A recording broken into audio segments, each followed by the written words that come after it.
Hi, my name is Kennedy. This past semester, I researched the topic of smiling. Smiling is a form of nonverbal communication. It is also a facial expression and a nonverbal behavior. This topic came to me actually just one day walking through Red Square. I found myself walking out of Hoover Library, walking through Red Square, and someone I knew but not very well, he was walking by me, and I smiled at them.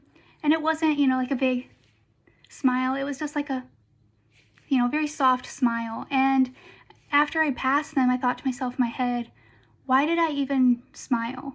I could have said hello. I could have said, hi, so-and-so. But instead, I just smiled. And it wasn't even a very genuine smile. It was just an acknowledgement smile.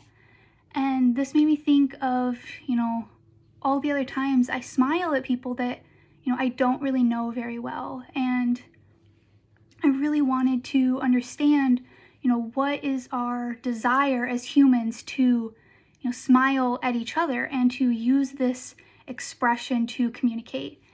And over the course of my research, I've come to understand, that a smile is a tool, and it is a tool that we use to display meanings and messages.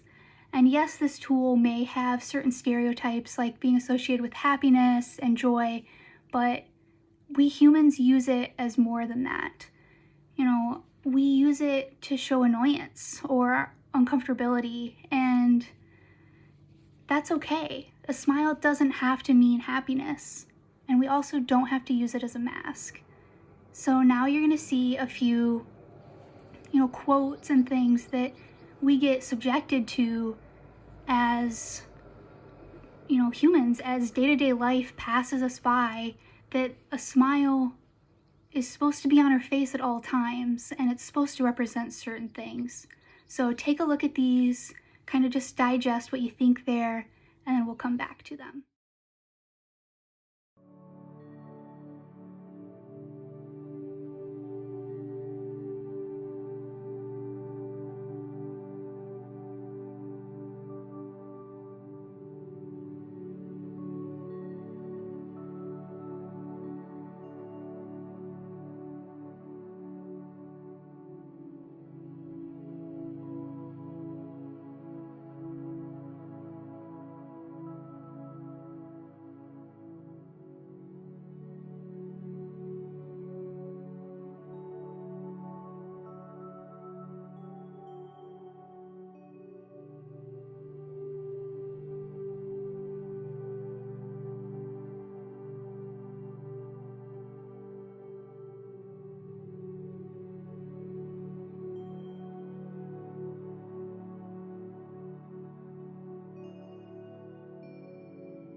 After looking at those quotes, you tend to realize that you really hear those things a lot.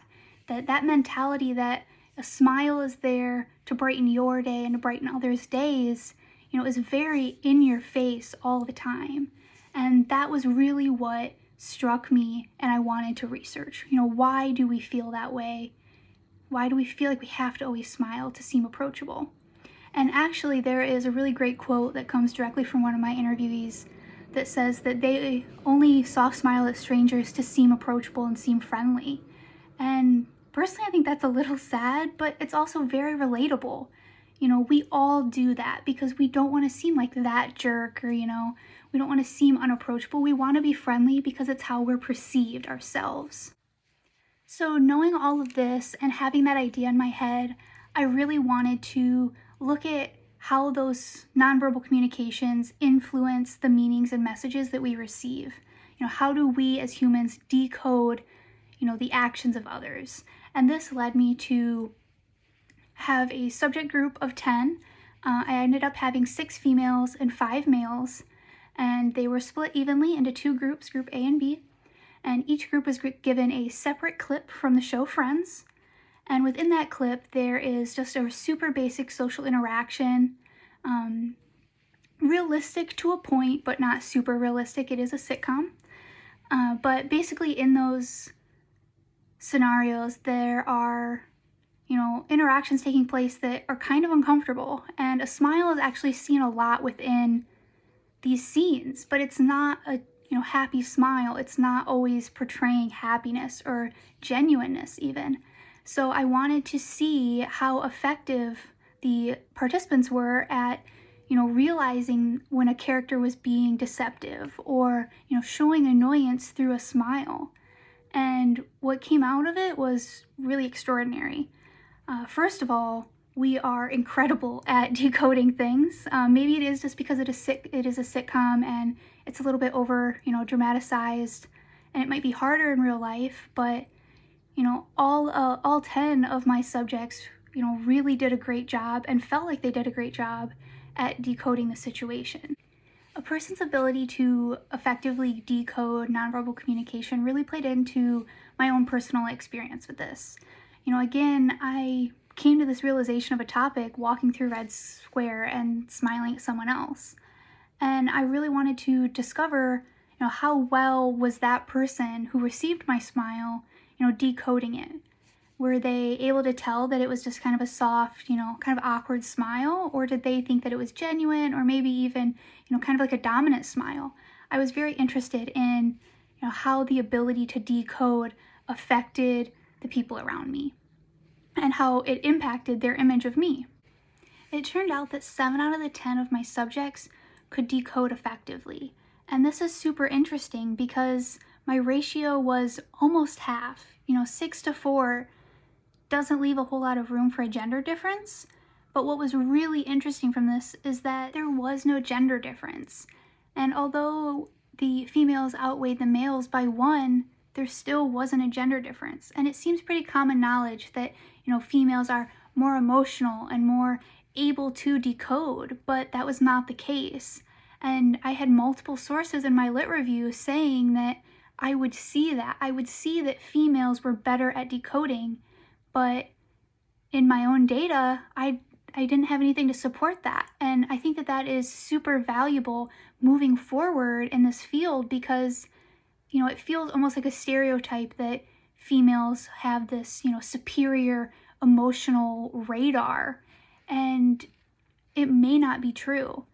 I think that, further research in, like gender differences in the ability to encode and decode messages could really shed light.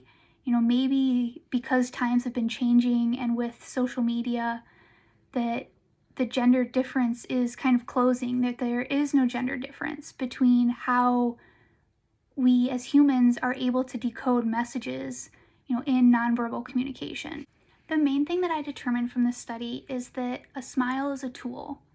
A smile doesn't have to be happy. It doesn't have to be joyful.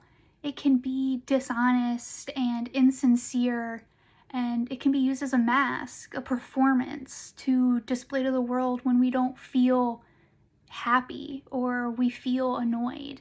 And it's okay. It's okay to use a smile for, unconventional reasons. And even that, it's not unconventional. It's perfectly okay to use a smile any way you want. And even though the world is pushing its ideas about how we should represent ourselves as joyful individuals, it's okay to not be joyful all the time. And the use of a smile is something that each and every one of us can relate to no matter how we're using it. But just remember that when you do choose to use it, no matter how you choose to use it, those around you have higher decoding abilities than you may think they do. And just because you don't have a smile on your face doesn't mean that you're flawed or a jerk. It just means that you're human. So keep smiling.